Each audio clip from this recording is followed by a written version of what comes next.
Our buddy Corey Bratta right here said the other day during another live stream, I believe on the main channel, that a highlight of the Iowa fan base was blasting the brains out of Ohio State back in 2017. We're going to highlight the matchup coming up here in 2022, this time in Columbus. But of course, much more immediate news to get to with Kirk Ferentz and staff doing a fine job on the recruiting trail. This is our Hawkeyes live show, and it's our 50th anniversary. This is like our silver edition special here, number 50, I just realized.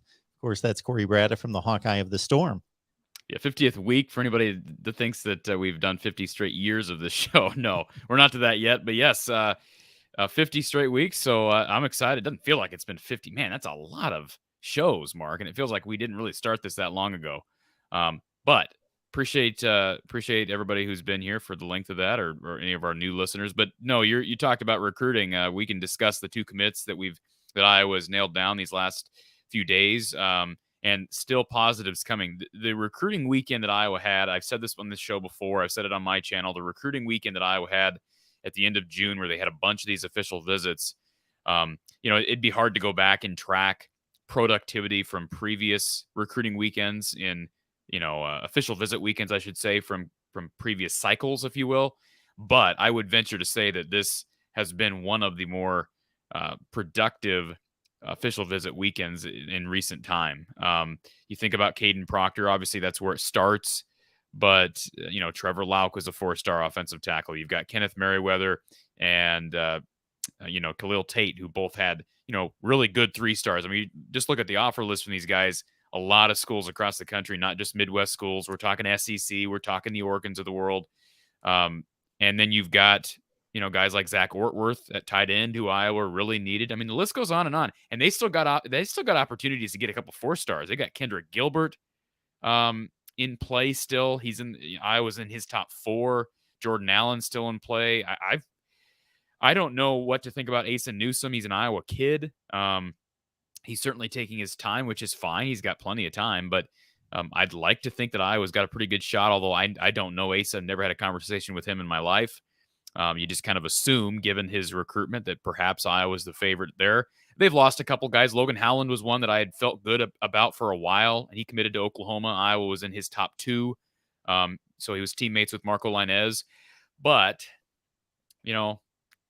he's a tackle, and we kept talking about stockpiling these big guys. At some point, I just would have to believe, even though I was told prior to Caden Proctor's commitment that if he committed, it would not affect Logan Howland. It still makes me think it would have to make you at least think about personnel, right? If you're Logan Howland and you've got a guy like Caden Proctor, who's a surefire starter at one of 2 tackle positions, you've got a guy, a 4-star from Ohio, who's committed in Trevor Lauk, plus all the guys they have now who are young, like Nick DeYoung, whether you like Nick DeYoung or not. He played a lot of tackle last year, Mason Richmond.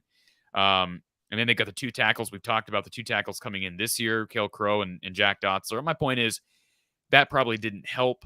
And sure, Oklahoma is Oklahoma. I mean, these are highly regarded recruits that Iowa had on campus here a few weeks ago, and it is paying dividends. So they've missed some, which is going to happen. You're not going to be able to land all these kids, but they've won just as many as they've lost, and that's positive. We still got some again, guys on the radar that could vault them. I think top 15, solidly in the top 15 nationally. I don't know how 247 and Rivals, specifically how they weigh their rankings. I know a lot of it is numbers and whatnot. I think they're up to 17 commits now, but Iowa's in good position. Somebody asked me on my channel a few days ago, will Iowa finish in the top 25? And I said resoundingly yes.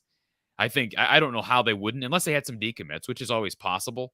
But we're pretty late in the process here, Mark. We've got, football season. You're going to get a number of guys that commit during football season. You're going to have guys certainly that commit on signing day, the early signing day. But the classes are basically wrapped up by December. So I think they're in excellent position. I think they're a surefire top 25 finish, which for Iowa is tremendous given the development we know about. So I'm positive right now about recruiting. I've been saying that week after week. So if you do go a little bit deeper on the rankings, as you mentioned, Iowa 17 commits, 14 3-stars, 2 4-stars, and a 5-star. Caden Proctor, compare that to some of the schools in the surrounding area, let's say 10 to 20 to 25. Yeah, I think it's a mixed bag in regards to, I'm looking at total commits because that's what's going to impact these rankings. Is going to be some schools like Florida with 12, Michigan State with 12, Washington 16. So they're right there with Iowa. But there's a handful of schools, USC, that are in the vicinity of the rankings, but have far less commits. Obviously, the caliber of commits much higher. But there are plenty of schools, both within range, just higher or lower than Iowa, that have more commits. Texas Tech and Northwestern and others. I've never understood the how. That's the one thing about these rankings. Like, go to 2024. Where is Iowa at in 20? Can you pull that up, Mark, on your? Sure. Pull up 2024 national team rankings, national team recruiting rankings. Where is Iowa at currently? Number 3. According to what website? 247 Sports. Whatever. I mean, that means absolutely nothing. Well, it means nothing. That's 4 commits. I know, but then you have these 247 Sports guys. Just, I'm not talking about the Iowa guys or just in general. When your team, we're in July of 2022, and we're talking about how Iowa has the 3rd ranked. I mean, come on. Yeah, that's. They don't have a single. So they don't. I believe they have 1 4-star commit for 2024. That'd be Fox, right?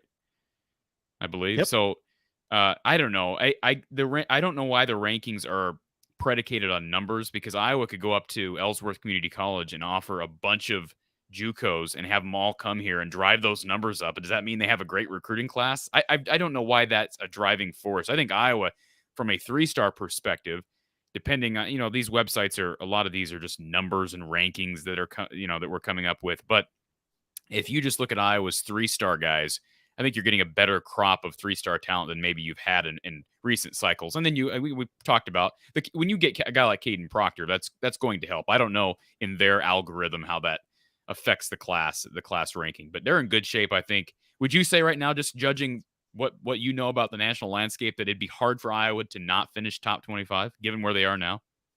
Oh, I think it's far more likely that they finish in the top 25 than not, but I wouldn't be shocked if they slip just slightly less than that. But I think it's more of a certainty, top 25. And again, my last note on 2024, because we won't waste time, because it truly doesn't matter, is that basically a glut of schools after number 9 have only gotten 1 commit. So Ohio State's number 9 right now.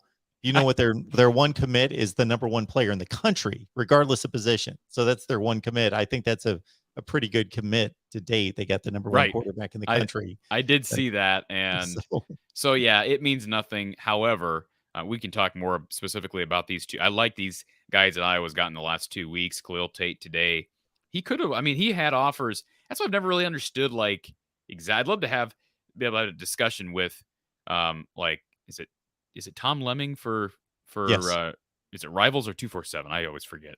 Tom Lemming is boy, that name goes back decades. He was like the first nationally known guy, and I believe he's a Rivals guy. I might try to get him on this show, Mark, because I know he's a big fan of Kirk Ferentz, and so he's got really good insight into Iowa. I may reach out to him and see if we can get him on the show. I'd like to get his because he was around when the rankings and the star. I think he was kind of part of the star ratings. Sure. Start of that. So I'd like to get his opinion on these rankings. But I know we're here to talk Ohio State. I'm assuming we can talk about Khalil Tate and Kenneth Merriweather in a little bit, because we have our Ohio State guests coming on. Yeah. So I opened the show by alluding to 2017, and you had made the comment on another. I believe it was on the Ohio State show that Hawkeye fans cherish and embrace that 2017 effort that was remarkable. Couldn't be stopped with 55 on Ohio State, a team that won the Big Ten championship that year. We got Pat Murphy on the line from Bucknuts 247 Sports. Pat joins us on a regular basis over on the Ohio State channel and on the main channel to talk up the Buckeyes. But Pat, we appreciate you being here. We are basically running through a series, Pat, in which we're bringing on media contributors from the entire Iowa schedule. So it's Ohio State week. So we appreciate you being here. Absolutely. I'm happy to talk Buckeyes, Big Ten. We'll do it all. Yeah. So do you remember that game in 2017? We'll start there before we bring Of it course up he to does. He remembers that 2022. game. Yeah, I do.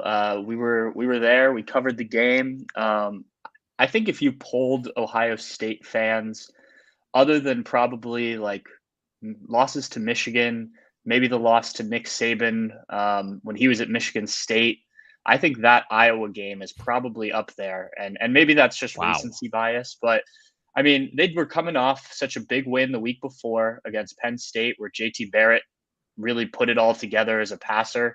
And it was like, all right, this team's rolling. And they go to Iowa, and it was just a completely different group. And I remember we talked to Urban Meyer after the game, and he really was not able to give any sort of succinct reason for why his team wasn't ready to go. And then they brought on, I think it was Taekwon Lewis, and he was captain that year, defensive end. And he just, I mean, he barely said anything sitting there. And it was almost embarrassing sitting in the room there just to, kind of, he just didn't know what to say. I mean, he just was at a loss for why the Buckeyes, were embarrassed, frankly, that day. So yeah, that one stands out to me just because it was an interesting game to cover. And but then obviously I think Buckeye Nation would remember that one very negatively. Pat? What was the defensive game plan for Ohio State in that game? That's a good question. I mean, Because I don't know that there was one. yeah. I've never seen, and we're talking about an Iowa offense that much past 2017 has struggled to move the ball against almost every defense in the Big Ten, with the exception being, a Maryland here and there. But Right. we're talking a really talented Ohio State defense. Now, Nick Bosa got ejected early in that game. It affected the rest of that game, certainly. But, you put up 55 in pretty routine fashion. And I thought Brian Ferentz called an excellent game, probably the best game of his career. But what happened defensively for the Buckeyes that year?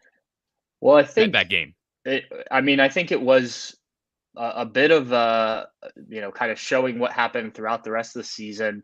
I mean, the linebackers were exposed, certainly. And I'm not sure Ohio State's really found the dominant linebackers that I think you think of when you think of Ohio State linebackers since then. I mean, Tough Borland, I remember trying to guard tight ends in that game and some of the other linebackers, and it just didn't work. I don't know if the Buckeyes just felt like with the way they played against Penn State and the way they were able to turn things around in that game the week before, if they could just come in and roll the defense out there and play. But Iowa obviously had plenty of motivation to beat a top-ranked Buckeye team in their house, and I think that Ohio State had no answers defensively and even offensively. I mean, JT Barrett turned the ball over multiple times. I think he turned the ball over his first throw of the game, which kind of ended the streak that he had going from the Penn State game the week before. So yeah, nothing worked. I honestly, I can't say that there was like a clear game plan that was ever communicated that just Iowa did something they didn't expect or anything like that. It just was one of those days. And I certainly think being overconfident from that Penn State game played a part, but credit Iowa for sure. I'll let you guys take off on this conversation because fortunately for me, I'm the lucky one. I get to talk to Corey on a regular basis. Pat, I bring you on a regular basis. So to get the Ohio State angle coming up on this Iowa game, but I'll just make one note here. And I think this truly, because I'm not a big believer in the trap game, but yes, and certainly not to take anything away from Iowa. They showed up and they delivered in spades. But Ohio State, yeah, comes off that enormous. They're down 18 against a top 5 Penn State team. They come back, they win at the wire 39-38. And then coming off of I don't know if you remember, Pat, the game off of the Iowa loss on the road, they took on a Michigan State team that finished the season in the top 15 in the country, 10-3, and Ohio State beat them 48-3. So they were rather motivated following this loss than going to take on Sparty. Yeah, if there's one thing Urban Meyer was best at, it was his motivational, abilities, and he's a psych major and things like that. But he was able to do it a lot after losses. You saw that the Buckeyes responded. I mean, you even go back to their national championship year in 2014, and they lose to Virginia Tech at home the second game of that season, and the rest of that year is Urban on those guys. Every game, and they were able to obviously win the Big Ten, win the national title. But yeah, he certainly, whatever he said before the Iowa game was not it, because that team did not look at all like what you saw the week before, or Mark, as you mentioned, the week after. I do want to ask you this, Mark, before we dive into this even more. I'm going to throw this out to you. Can you guess some of the can you remember, I guess, back to 2017, some of the Iowa NFL talent on that team? Because that was, 2017, Iowa ended up, I believe, in the Pinstripe Bowl playing on ice against Boston College. But that season, Iowa, it was a weird season. So if you remember this too, Pat, they beat Ohio State at home. Iowa fans feel like there's a glimmer of hope to win the West. And then they go on the road and absolutely get just waxed. Absolutely waxed at Wisconsin. They scored 14 points, both off of pick sixes from Josh Jackson, who Ohio State fans still have giving them nightmares at night. So, Mark, can you remember some of the NFL talent, though, on that 2017 team? Because it was loaded. Not everybody played a ton at that point, but that was a loaded roster. Well, the two tight ends, obviously, Fant and Hawkins. Yes. Josie Jewell, who's now with the Denver Broncos, correct? Right. Anthony Nelson, who's been a really solid NFL player for the Bucks. During this recent run of Iowa football, I have always loved the Iowa, those Anthony Nelson, oh my goodness, Epinesa, Epinesa was on that team. Yeah, the defensive ends that just make life miserable on passers in the pocket, batting passes down, closing down passing lanes. Yeah. Matt Nelson was a defensive tackle for Iowa. He's now the starting offensive tackle for the Lions. It was a really unique team because it was loaded with talent. I think at some points they did underperform. Michael Ojemudia was another guy. How about Amani Hooker? That guy is going to be paid a lot here soon by the Titans. Blossoming defensive back in the league. And then again, you mentioned the two tight ends, Amir Smith-Marset. Akram Wadley played really well in that game. Tristan Wirfs was on that team. So from a talent standpoint, I don't think Iowa this year, now this is going to make people, I think there's actually more hype around Iowa this year, given what they return. They return Sam Laporta, they return Jack Campbell, but Iowa is going to have to execute at a very high level to stay in this game. And let's remember, it is at the Shoe, right? So I don't know that JT Barrett played a worse game in his career. You talked about how well he played the week prior against Penn State. And certainly when you're on the road, and I think a lot of Big Ten athletes would say that, Big Ten football players would say that Iowa is one of the tougher places to play in the country. You were there, Pat. That atmosphere was electric. And it wasn't even a night game. That's what's crazy. It wasn't even a night game, and it was insane. But when you get a pick six to start the game, that's it. It can snowball, and it felt like it snowballed for JT Barrett. I mentioned Josh Jackson had the game of his life. Everything just seemed to go Iowa's way. In basketball things, the ball sometimes bounces your way. Same thing with football. I don't know that much more could have gone wrong for JT Barrett. I do wonder, and I think this is going to be the matchup. We're talking about this in July, and I enjoyed discussing these early previews, Mark. But I think the matchup to watch is Riley Moss versus Smith and Jigba. Because I'll be frank, this is going to sound like I'm hating all over Iowa. I don't think Moss can guard him. All right? I hope he proves me wrong. I really do. Because here's the deal. Riley Moss was a defensive back of the year last year. We saw him get beat against Kent State. We saw him get beat on some double moves early.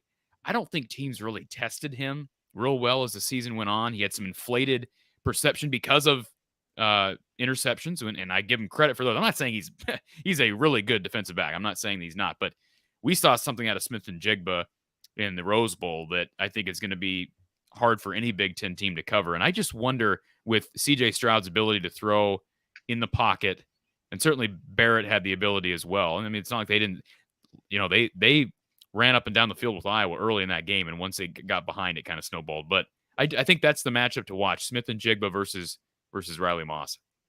It's going to be very interesting to see from an Ohio State perspective what they do with Smith and Jigba this year. You lose Chris Olave, you lose Garrett Wilson, who were your two outside receivers last year. We saw in the Rose Bowl, Smith and Jigba move around quite a bit. So he wasn't just playing the slot position. And they say they're going to do that with a lot of these guys.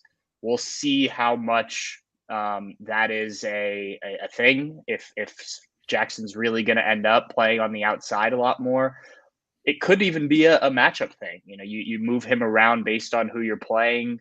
and whatnot. But I mean, you're spot on. I mean, there's a reason he's been talked about as arguably the best wide receiver in the country. I mean, certainly the way he ended, as you said, the Rose Bowl game, but he had 2 games last year with 15 receptions. I mean, that that both set Ohio State records, and that obviously tied it. 347 yards in the Rose Bowl. Now, I will say Utah's secondary was very beat up. They were playing a guy who mostly played running back at cornerback. So there were some things that Ohio State certainly took advantage of, but you still put up 347 yards and 3 touchdowns. And then obviously, there's other guys to match up with in Ohio State's wide receiver room. I mean, Marvin Harrison Jr., son of the Hall of Famer, caught 3 touchdowns in the Rose Bowl in his first start too. So I think Ohio State's receiving core is going to be a problem regardless of who they play this year. It's just, I mean, assuming these guys actually live up to what they're expected to be, but it looks like they will. I think you've just got to figure out other ways to slow Ohio State down. Can you shut down the running game and make them one-dimensional? Teams weren't able to do that at times. They were able to stop them in short yardage situations, which is what Michigan did so well against Ohio State's offense, last year. They've worked on this offensive line to try and get it better in those situations. So we'll wait and see how much better that is. But I mean, this was the number 1 offense in the country. And I think if you asked people within the Woody Hayes Athletic Center in Columbus, they would tell you that they think this offense is going to be better than last year's, which is crazy to say for sure. Yeah, I think I just sold myself a little bit. I think a lot of Iowa fans did when you just said that, of it better than last year's offense. And I think Ohio State's offense last year, we're talking historically good, as you know.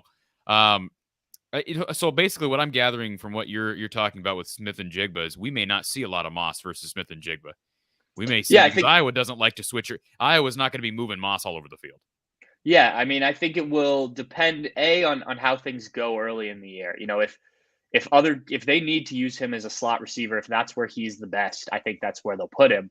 I just know that they've worked with him to move him to the outside at times, and maybe that would even become a full-time thing. They have Emeka Egbuka, who is the number 1 receiver 2 years ago, who was kind of projected as a slot receiver, though wide receiver coach Brian Hartline has said this offseason that he doesn't know if that's a really accurate depiction of how they'll use him. So it's going to be interesting to see once they get out there. We hoped that the spring game would provide a little clarity, but with the way they broke down kind of the offense and defense, guys were moving all over the place anyway. So it'll certainly be interesting. I would say that last year going into the season, I knew, okay, you had Chris Olave and Garrett Wilson on the outside. We didn't know what Jackson Smith and Jigba was going to be, but we knew where he would play. This year, it's a little bit more up in the air.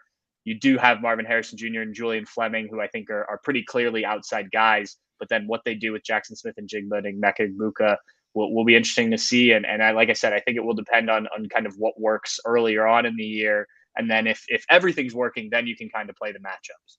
Mark, I just know I'm just not thinking I'm going to get ripped for saying that. I'm going to absolutely get destroyed because people are going to hate, oh, he's defensive back of the year. How could you say that? Whatever. I'm just telling you from what I know and the experts that I talk with on Riley Moss. There's a reason Riley Moss is coming back. His NFL stock is not real. Like, Pat, does Riley Moss instill the fear of God into Ohio State football fans? I don't think he probably does. And I know maybe no defensive back does, but he's not Desmond King. He's not, right. I'm trying to think about, Josh Jackson obviously had his coming out party kind of late in 2017. He's not Desmond King. No, I agree with you. I certainly agree. I think that's a name that if you asked diehard Big Ten fans, I think they would certainly know. But, yeah, I don't know. Like the other names you mentioned, I think you ask almost any Ohio State fan and they certainly are like, oh, yeah, that's the DB from Iowa. Whereas that may not be the case with Moss. Mark, am I being too harsh? Well, what I was going to cut Pat off to say there is, based on my experience of running an Ohio State show now for like 170 consecutive weeks and all the other feedback, is except for the studious Ohio State fan who is looking at the Big Ten, looking at rosters, studying their athlons or Phil Steele, they kind of dismiss everybody. And they kind of like, we don't care who else is playing on other teams. Yeah, you're not wrong. I mean, I think if you go to our message boards on Saturdays, there's certainly Big Ten talk about other games, but there's a lot of, what's Alabama doing? What's Clemson doing? Those type of things. But I also think that then when the game like that Iowa game in 2017 happens, that's so much more is because, maybe fans, because they have the right to look beyond teams, right? They're not preparing for the game. And then that's why it like I said, it sticks with you so much more than some of those other losses. And see, Joseph's calling me out on it. That's fine. So I will say this. I do think Iowa's pretty deep. I think they're deeper than maybe they appear at defensive back, which is going to help against teams like Ohio State. The one thing I do wonder, like this becomes a bit of a game of chess as we continue with the Purdue struggles. I mean, year after year, Iowa continuing to struggle to defend Purdue. And great as Iowa, that's what's like, to me, it makes it easy for teams like Ohio State to be like, okay, we just got to look at what Purdue's doing because we got the talent, we got the speed. Like, what are they doing to expose Iowa? And so they've been doing it. But again, to do it last year with one of the better defenses Iowa's had, I mean, Purdue exposed Iowa again. Now, I'd like to think, if I'm in a game of chess, I'd like to think that Phil Parker is going to be making some adjustments because he didn't make adjustments during the game last year, not nearly enough, and not that I could see, my eyes could see during that game. Needed to make a lot more adjustments than he did. I think Bell ended up with 200 plus receiving yards again. So I just wonder, like Ryan Day, how much, everybody talks about how great of a mind he is. At what point does he utilize what Jeff Brom has had success doing? And, if that's the case, then Phil Parker is going to have to counter, and we have an entire offseason. I'd like to think, I know Ohio State's got bigger fish to fry, but I still, and the other Ohio State guys we talked with on the Ohio State channel, don't think this is a game that necessarily is, on the bulletin board. But I think you bring up the 2017 game if you're Ohio State. I think it does you no harm in bringing it up. If you're going to struggle to find motivation, like if you line up Michigan, Michigan State, Penn State, Iowa, like Iowa's probably in fourth place from a player perception, right? As far as importance. And that would probably be the one game of those four that you may fear your guys not getting up for. Is that fair to say? Like, you're not going to struggle to get up for Michigan State, Penn State, and Michigan.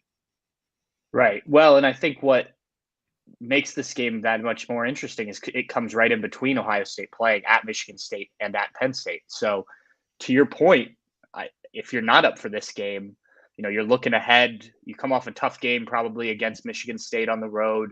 That game's in October, so it won't be the cold, snowy East Lansing that we've seen from time to time, but still, I imagine a tough game.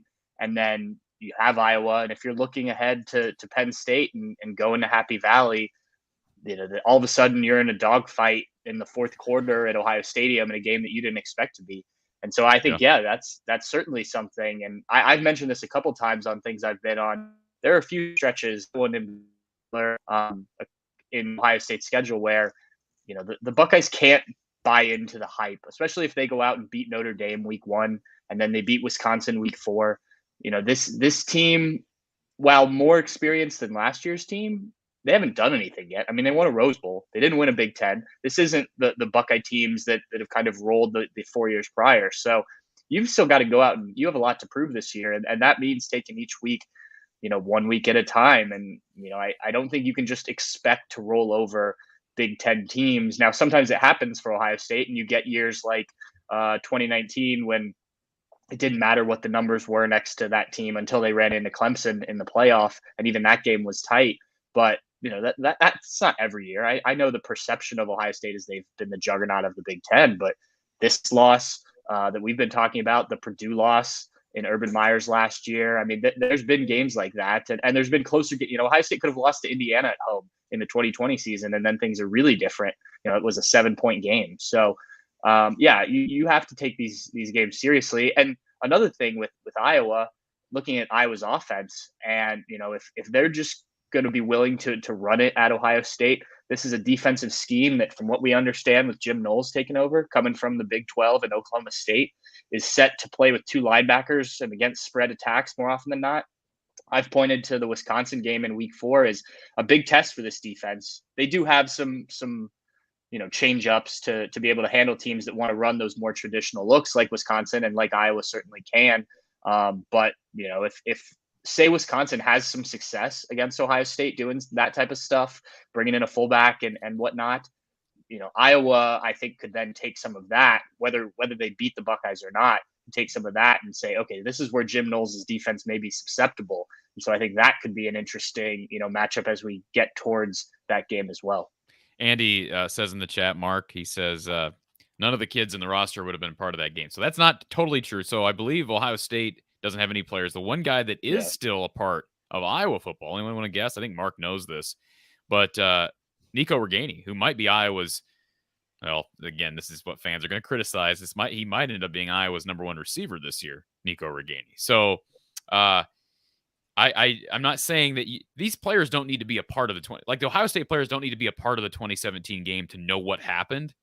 And just from a pride standpoint, just to have your coach saying, look, I was there and we got embarrassed. We got our pants pulled down. We're going to actually come out here and throttle these guys. To me, I don't know why you wouldn't do that is all I'm saying. If you're Ryan Day and you're the Ohio State coaching staff, Mark, do you agree with that? You were Day was a part of that staff in 2017.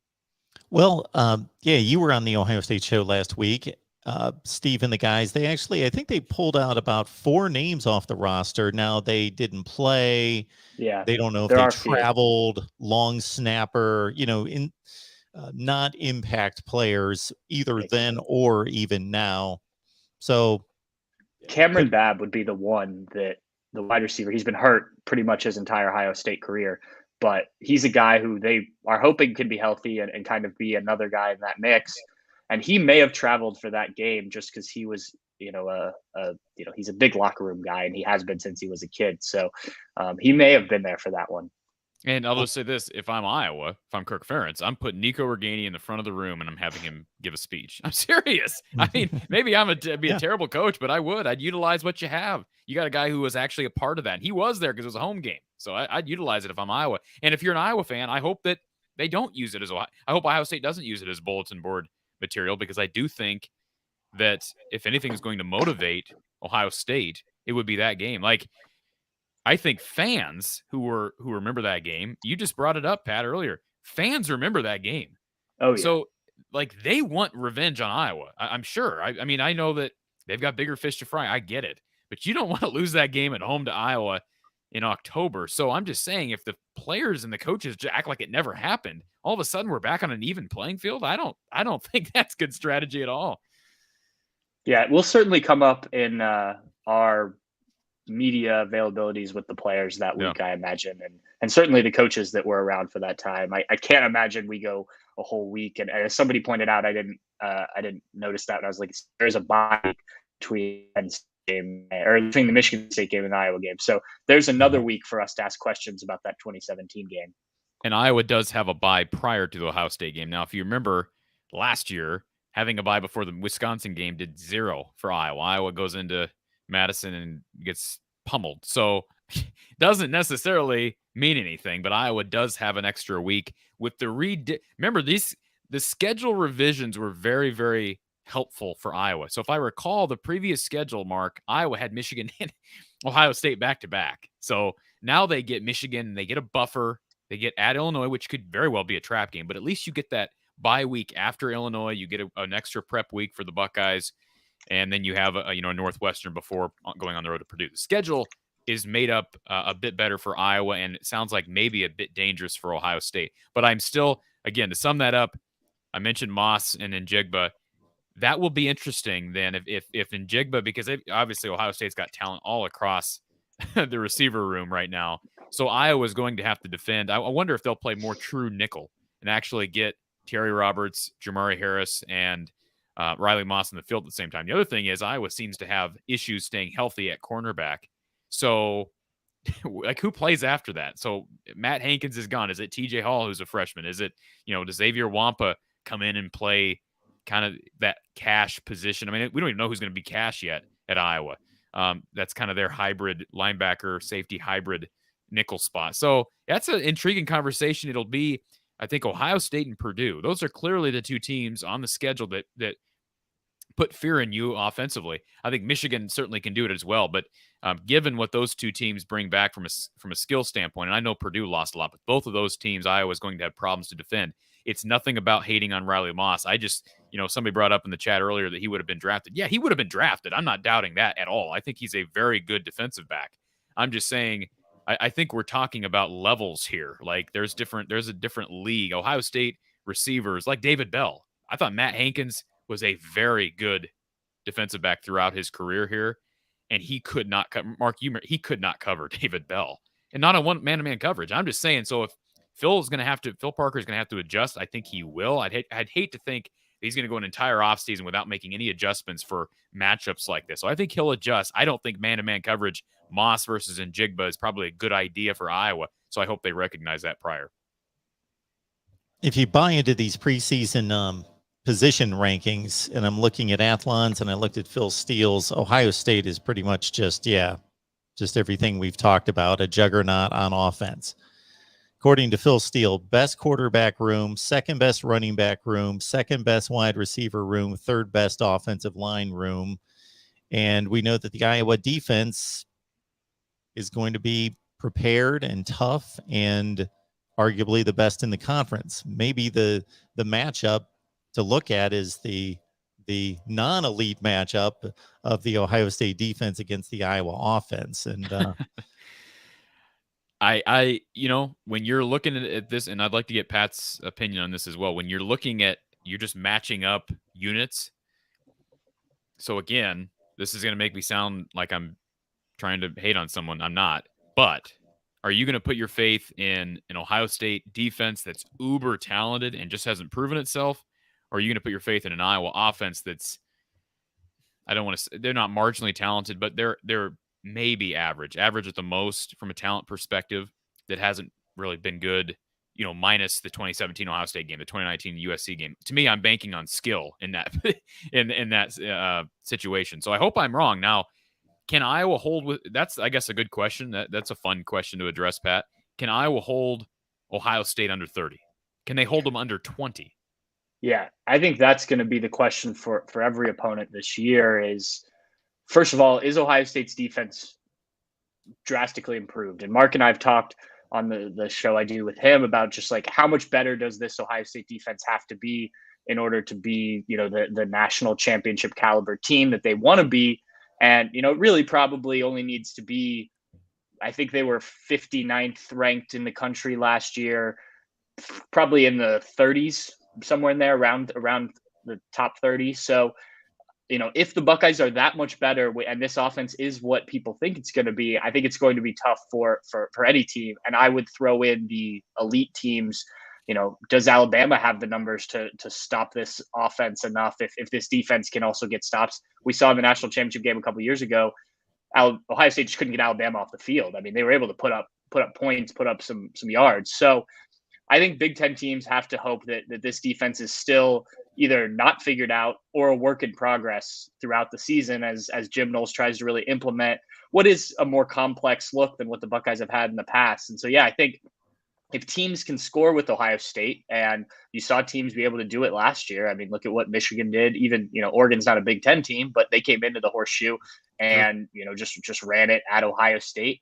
I do think the scheme will be better. It's just a matter of, you still have to make the right plays and things like that. And, how long does that take to install for kids that weren't being taught this way for the last two seasons? So I think that's the biggest thing that other Big Ten teams are going to have to hope, because I just don't see this offense regressing much unless these guys just didn't put in the work. But I've been over at the facility for some recruiting camps, and you see these guys out here throwing passes. CJ Stroud, the backup quarterbacks as well, just these receivers a lot. And, I don't know where that slows down, and the running game, Trayvon Henderson is going to be a second-year player. He was obviously good last year, I think Big Ten Freshman of the Year. So, you assume he takes the next step as well, right? And that adds something a little bit more. Now, Ryan Day would have to use the running game. He's had a tendency to go pass heavy. He's a former quarterback, but when you have a talent like that, I think you try and get him the ball a little bit. So, I think if the defense isn't up to snuff, then, or at least not where they expect it to be, then Big Ten teams have a way to at least stay in games against Ohio State. This offense hit its stride. Talking Ohio State, the offense hit its stride about 3/4 of the way through the season. And going into that Michigan game, they had just come off 2 games against really good teams, Purdue and Michigan State. Now, Michigan State had all sorts of issues in the secondary, but still, I thought that those numbers were inflated, and I could go through it. But so I don't think Michigan State was as bad defensively in the secondary as what was advertised. But where Ohio State was, to think I was going to bring up the point spread against Iowa. If these teams perform the first 5 weeks of the season the way they're anticipated, Ohio State's going to be like a 3-touchdown favorite in this game. They played a 3-touchdown favorite. Listen, Corey, let me continue. They played Michigan State last year when Michigan State was 9-1. Mm-hmm. They were like a 25-point favorite in that game against Michigan State, and the score at halftime was 49-0. As Steve Dace reminded you, though, Mark, I know you were trying to inflate that Michigan State defense. The point spread's not going to be 21 when you have a Phil Parker defense going up against Ohio State. It's not. You're comparing Michigan State's defense. We're talking about numbers here, Mark. But Michigan State had a pulse on offense, too. Let's understand, Michigan State was better than Iowa was last year. They were a better team. Yeah, I have a hard time seeing. We can argue this point, but I have a hard time seeing it being a 21-point spread given Iowa's defense. I don't think Vegas is going to be counting on Ohio State. If Ohio State and Iowa play to their expected capabilities leading into that game, that's the only point I'm making. Like Ohio State's a 2-touchdown favorite against Notre Dame, and they're going to be ranked like 8th in the country to start the season. Yeah, there is certainly an inflation of Ohio State. Mark and I have talked about it before. I think we talked about it before that Michigan State game, Mark, that, there tends to be just the way betting works.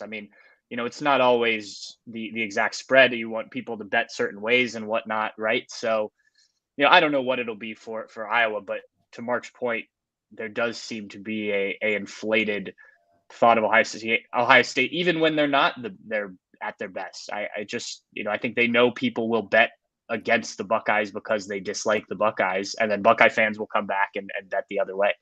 That's not a good idea, Mark. Listen, for an Ohio State fan, I'd be really nervous if there's a 21-point spread if going into the Iowa game. Like we talk about motivation. Who's motivated then? If you're Iowa, who's motivated then when you're going on the road to a team you beat 4 years ago by 33? I don't care if it's. I understand that. I'm just making the point. Yeah, I hope it is. Compare Michigan State last year and Purdue to Iowa. We would both agree, I think, that both of those teams were, if we had to choose, were better than Iowa. What? Say that again. Purdue and Michigan State. I believe Michigan State was better than Iowa. Well, was a better team than Iowa last year. What was their final regular season record?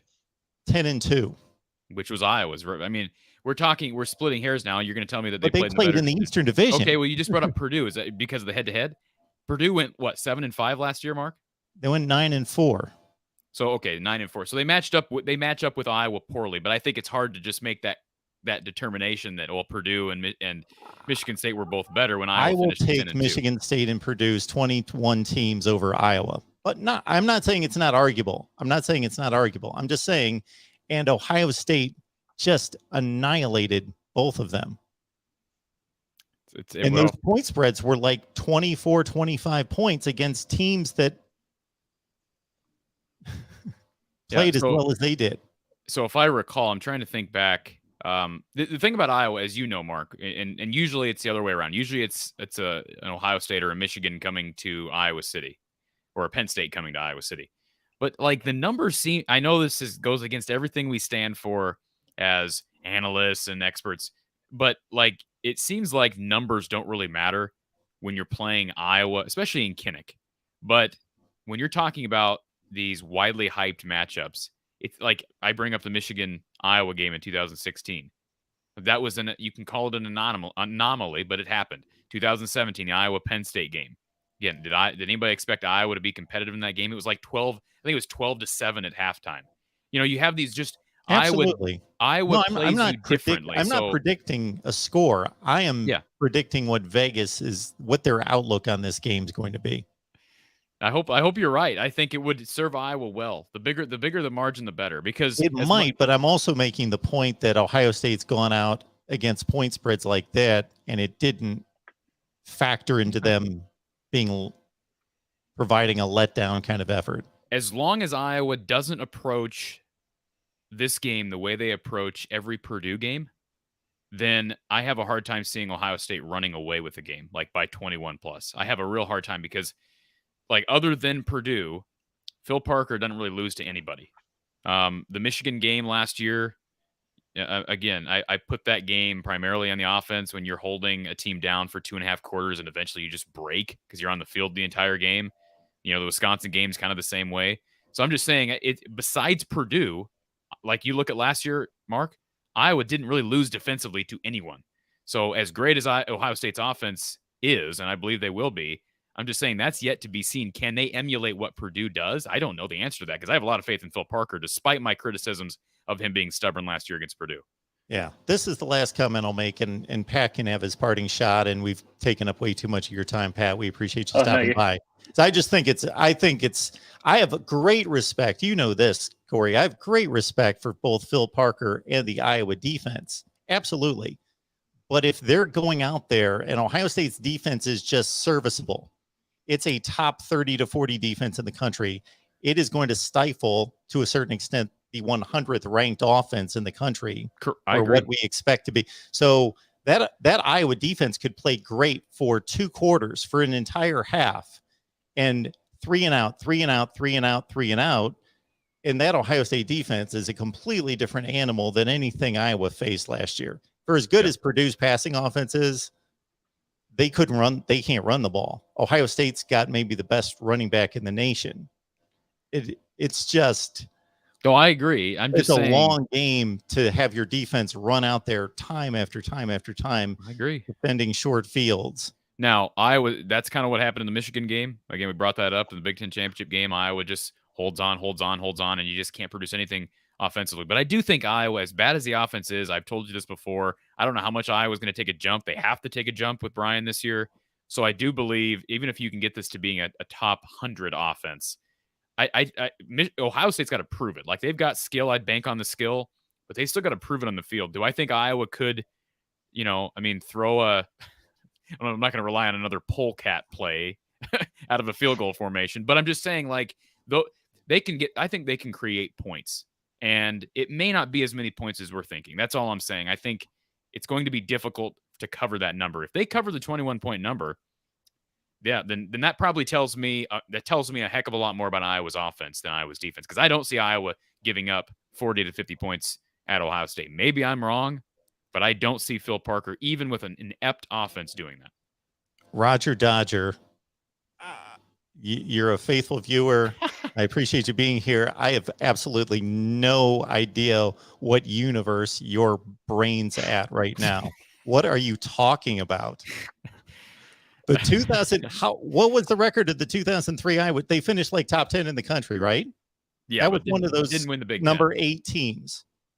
Yeah. That would be a good game. That would be a good game that Ohio State most likely would win, but it would be a really good game. It wouldn't destroy them. It would not. Iowa would not destroy Ohio State. Yeah. I don't think there's anybody in the country that would destroy. I don't think there's anybody. That's the thing about Ohio State. Like, when you have an offense, it'd be like having a defense. That's why I really believe Iowa can keep them in every game. That defense can keep them in almost every game. But now we're going strength against strength here. One of the best defenses against probably the best offense in the country. So it's going to be hard for Iowa to hold them down. But if there's anybody that can maybe hold down that offense, maybe it's Phil Parker's crew. That 2003 Iowa team wouldn't destroy the 2003 Ohio State team, because that team won the Fiesta Bowl and finished number 4 in the country. So, who won the Big Ten that year, Mark? Michigan beat Ohio State to win the Big Ten. Yeah, that's why Iowa. Yeah. So those were 3 really good teams, though. Those were probably the 3 best teams in the conference that year. So, well, Pat, thank you. If you have anything else that you want to throw in before you take off, certainly do. But appreciate you. I'm excited. I look forward to the day when they get rid of these divisions and Ohio State and Iowa play more often, because I love my trips to Iowa City. I don't look forward to that. Fair enough. I don't look forward to that. Let's get more teams in, so we have to have divisions. All right, there you go. That's fair. All right, well, thanks for having me on, guys. This was fun. Good to see you, Pat. Thanks. All right, talk to you guys later. Yeah, I don't want any Iowa fans or anyone to misinterpret what I'm saying. I'm not making a fork.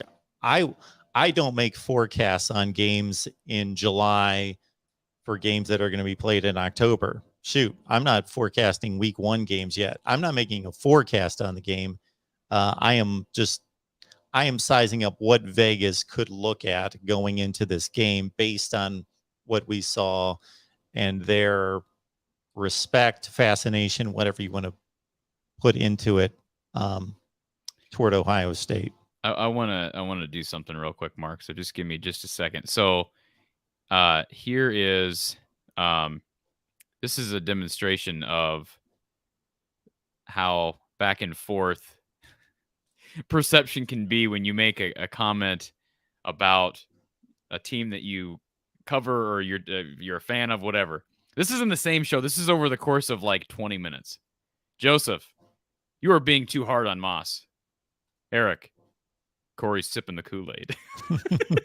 Yeah. I love that, Mark. I mean, I love the comments, but it's like I speak my mind on these things, and I stand by what I said about Moss. I like the kid. I hope, he's from, 20 minutes south of me here in Ames. He's from Ankeny. So I hope he really performs well.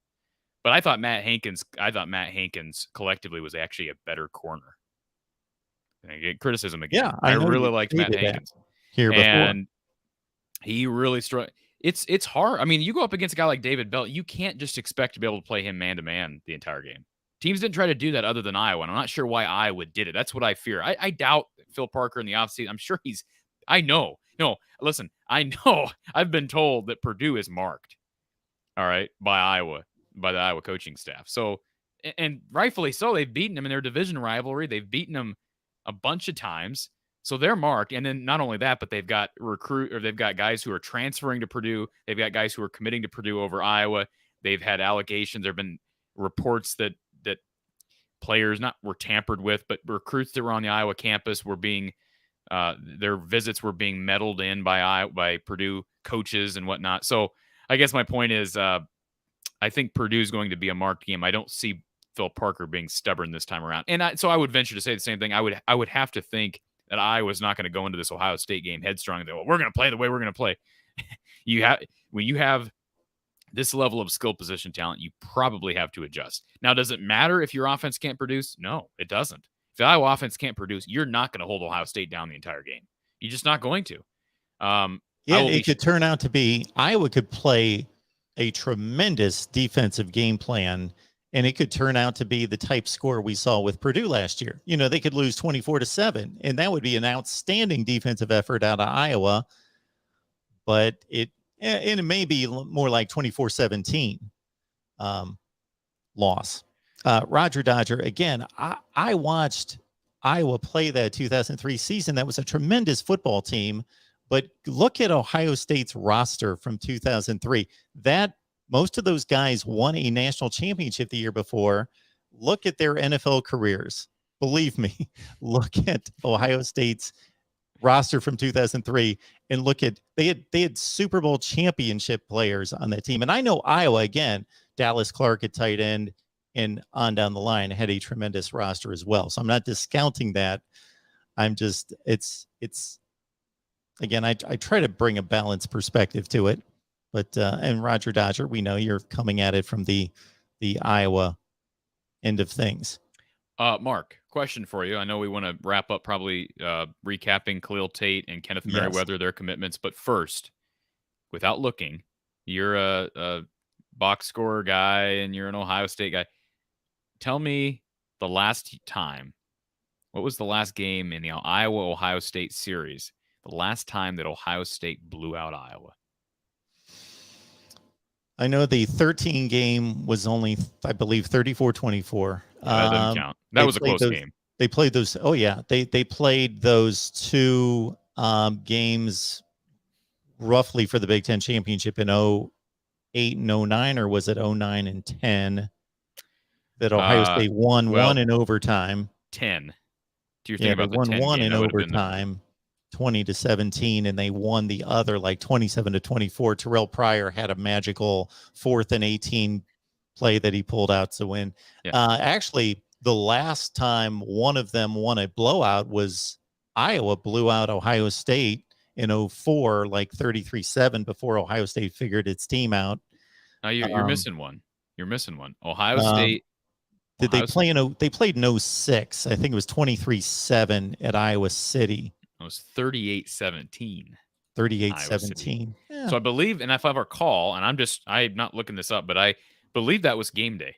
Wasn't 06 game day? Probably. Am I wrong I on that? believe it was. I'm not a game, as you know, I don't keep track of As you game know, day. I am, Mark. As you know, I am. But anyway, so I'm just saying it's been 16 years. Now they don't play every year. We know that. But it's been 16 years since Ohio State blew out Iowa. The 13 game was the most lopsided game since then in Ohio State's favor. That was a close game. If I recall, Yeah. There was some frustrated, the classic frustrated Urban Meyer expressions. I remember we got a couple of those in that game. I remember one of the plays that would have been the Jake Rudock year, a sideline route. These are just a wheel route to tight end Jake Doozy, and somehow Doozy got over the top and took him for like 70 yards or something. I remember them flashing over to Urban, and Urban, he's had so many of those expressions against Iowa. Maybe I'm just channeling the 13 and 17 matchups where he just almost looks like he's in disbelief. So yes, we'll see. It'll be interesting. The other storyline here, Mark, is this is the first time Iowa's faced Ohio State under Ryan Day. We hadn't really addressed that specifically, but this will be the first time that they've faced Ryan Day. So it will be, I can't wait. It's a fascinating matchup. I hope we get a great game. But it should be entertaining. No question. You know what we should do sometime in the next few weeks is I've got the Phil Steele college football preview. We've got Athlons as well. I would love to get your take on where the Iowa position rankings stand in these magazines. That would be great. Let's do it. I think we're going to get to a point here in July, Mark, where recruiting news somewhat slows down for Iowa, because I don't know how long we're going to have to wait for. There's only so many more guys at Iowa. They do have a pair of. I don't think we've talked about them, but a pair of twins. Maybe I'll bring that up before we continue, because I know we're running overtime here. But for anybody that's not aware of this, Iowa did get announced in the final 5 schools. Maybe we talked about this last week. The 2 twins from down in Texas. Yes, I think we did discuss this. So let me just make sure I'm quoting this correctly. Trying to think of their last name. Jenkins, right? Caden and Cameron Jenkins. So they're from Louisville. So those guys have Iowa in their top 5. So those guys, you're following those guys. If you're an Iowa fan, you're following Asa Newsom. You're following Kendrick Gilbert, and then Jordan Allen. Those are really the 5 at this point that I'm looking at. And I may be missing someone in there. I probably am. But those would be the 5 right now that I've got on my radar. So I think, but my point is, we'll have time to talk, some of those juicy topics here in, I think, late July. R.W. Tyndall does an amazing job leaving comments to the channel. I would love to know who you root for, because he's always taking shots at Ohio State, but which is fine.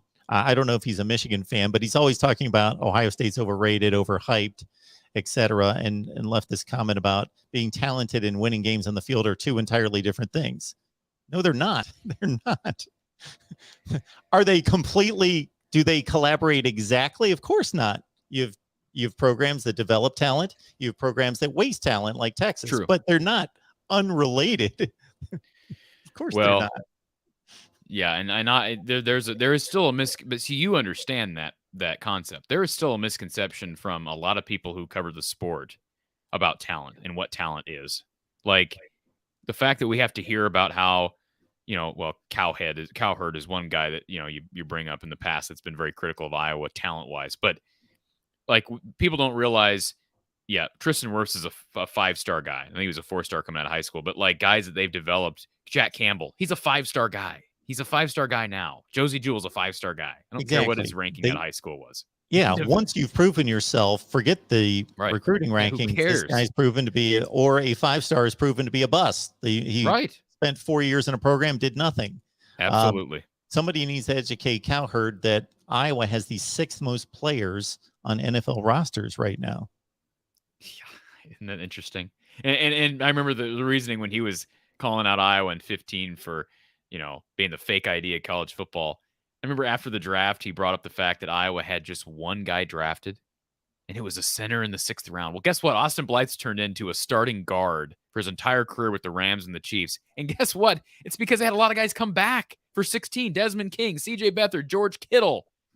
I mean, they had a lot of guys coming. Josie Jewell. They had tons of talent coming back. So people like that aren't real educated. But anyways, do we want to address the two, or do you want to start with the two commitments that we kind of touched on earlier before we wrap this thing up? Absolutely.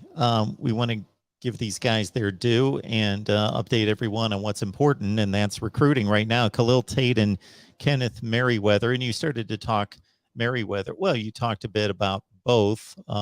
You've looked at the huddle tapes. You've produced videos, correct, on your channel? I've done what I can with huddle tapes, right? Yeah. But yeah, I've looked at them as best you can, and I've, you don't get full game footage, so you can't give a real thorough, breakdown. But certainly the coaches that are offering these kids have, and both these kids very unique because they're both 3-star guys, but they both have very, very good offer lists. So I mentioned this on my channel, but I'll just run through some of the schools that have offered Khalil Tate. Of course, he committed earlier today. So Purdue, Wisconsin got official visits. Arkansas, Michigan, Minnesota, Mississippi State, Ole Miss, Oregon, Penn State, Tennessee. That's a pretty good offer list, right, Mark? Yes. I mean, it's a pretty, and he's a Chicago kid. So when you got SEC schools coming up and trying to poach Chicago, I'd say it's a pretty good sign for this young man. And he was the player that came down to Wisconsin and Iowa, correct? Right. Yep. And so it's always good to beat up Purdue and Wisconsin. Kenneth Merriweather, I could say this very similar things about Kenneth. 3-star guy. He's out of Detroit. Martin Luther King in Detroit. Had offers from Cincinnati, Oregon, Kentucky, Indiana. Didn't have quite as strong of a list, I guess, if you compare it to Khalil Tate. But he's a guy who I think could end up being a bit like he's a bit smaller than a Chauncey Golston. I'm trying to think I had a guy in my mind and now I've lost it. It'll come to me here in a minute, but he's more of your typical pass rusher. I think right now he's listed at 6'3", 235. It's interesting. He's played wide receiver in high school, so he's got some good athleticism and speed. You don't often see, at least I don't know. Maybe I don't. Tom Lemming would probably tell me I'm wrong, but I don't see a lot of defensive ends playing a ton of wide receiver in high school. He's grown a lot. He's gotten bigger.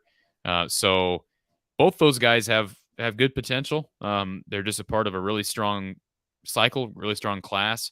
That's going to bug me now, Mark. Go ahead and what'd you have to eat this morning? You can talk about that here while I'm looking this up. You know what?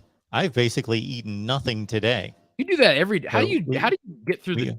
Don't you? I've had a handful of almonds. That's what I've had. So I'm going to wrap this up, and we've got our Nebraska show actually pushed back. Everyone that joins us for the Nebraska show, we're going at 9:30 Eastern tonight because we've got a few other things to do from a family standpoint. So we're going to do the Nebraska show a little bit later tonight. Okay, the guy I was thinking of is Deontay Craig, who came on last year as I believe a redshirt freshman. Kind of like you look at his high school tape and you compare physical attributes. Like Craig is listed right now at 6'3", 266. What did I say Merryweather is at? I think he's 6'3", 235. So by the time he gets here and gets a year of strength and conditioning in, I mean, he's probably going to end up looking a lot like a guy, like Deontay Craig. That's who I'd compare him to. So good ads, and now you wait. Somebody asked, did Gilbert pick Iowa? No, Gilbert has not made a decision. Again, Gilbert, Allen, the two Jenkins twins, and then Asa Newsom. I'm probably forgetting somebody, but those are the guys on my radar right now. All right, folks. Hawkeyes Live for a 50th time. Get on over to From the Hawkeye of the Storm and catch Corey's work. Football most of the time, but a lot of basketball news to keep track of as well, even in the off season. And we are headed toward Big Ten Media Days soon in the next 10 to 12 days and right into August camp. All right, Corey. Thanks for being here, making this work. Sir. Absolutely. Pleasure. We'll see you next week.